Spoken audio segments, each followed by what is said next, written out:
And welcome to our video. This video we are going to teach you some R, assuming you have set it up properly. Now R is a software that is used for statistical computing, and in this course we will seek to give you some skills and knowledge on how to use R, most applicable for BT 1101. Now, as mentioned, since we deal with statistical computing, we will expect to be using a lot of data sets that are very big.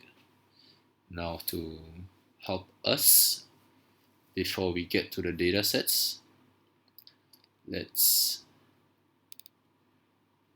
take this step, that is to set a working directory. So first we will go to session and click set working directory, following which I'm just going to navigate to the folder that contains my data file. It's here. Now you notice that I am doing this to save my time, and I will do this just once. And as mentioned, you have it right here. I've set my working directory here. Now just to confirm that, if I type get working directory, and you'll see this is what I have. Now that I have a working directory, this will allow me to import and export my documents from and to a common location. Now, let me go on to importing data files from the directory. So there's two ways to go about it. I will just go through the easier way first. So we go here and click import dataset from Excel. I'll go browse and I'll just select this credit risk data. Now as you can see, once I have selected the file, this box here gives me a preview of what's in the file.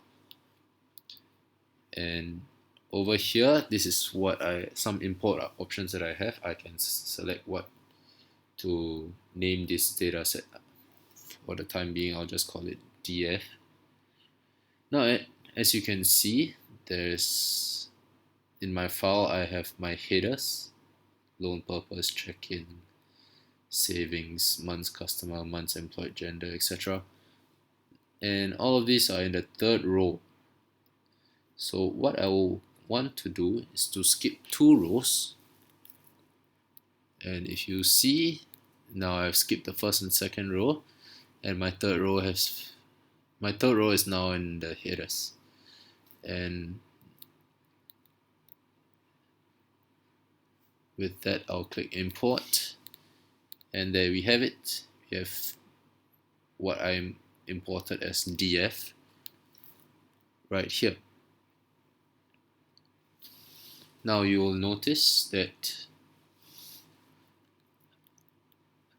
I did not type any code into the console.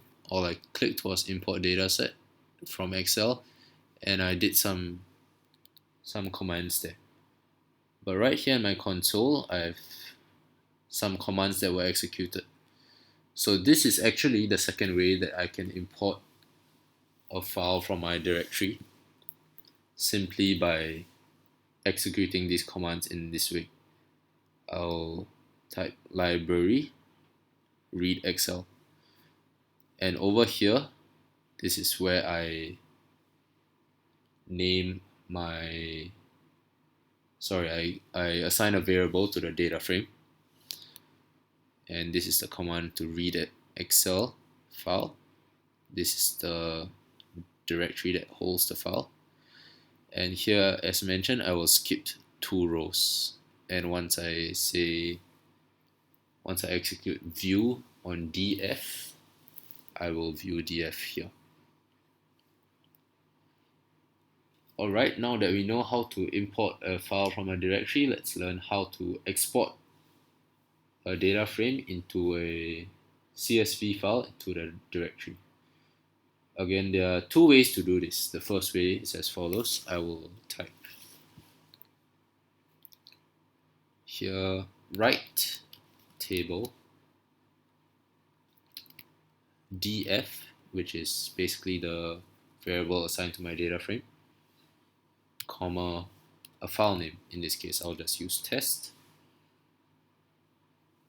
Sorry, so we'll go file equals test,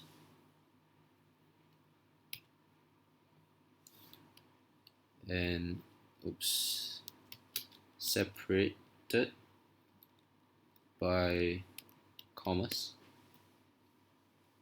and row names are gonna be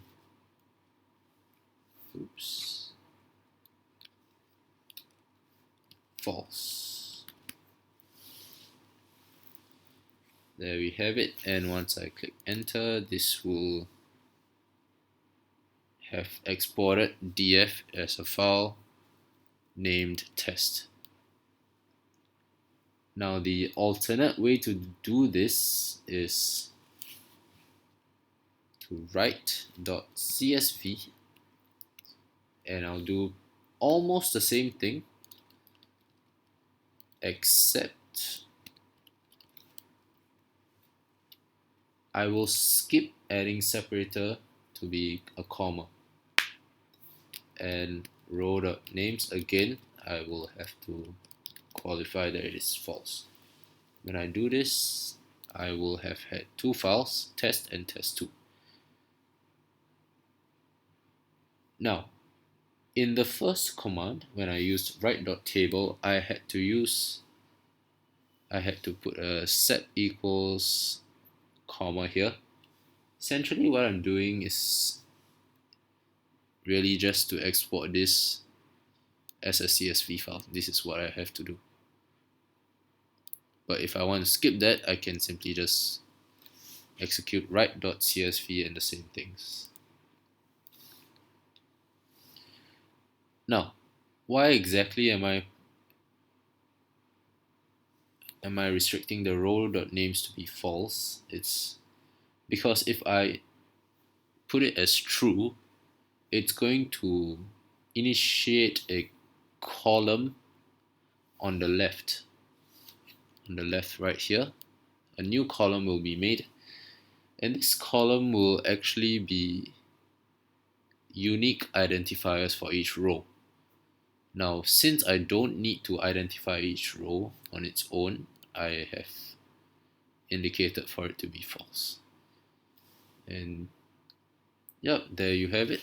Now you are free to import and export data frames, as well as you are now able to set and get your working directory.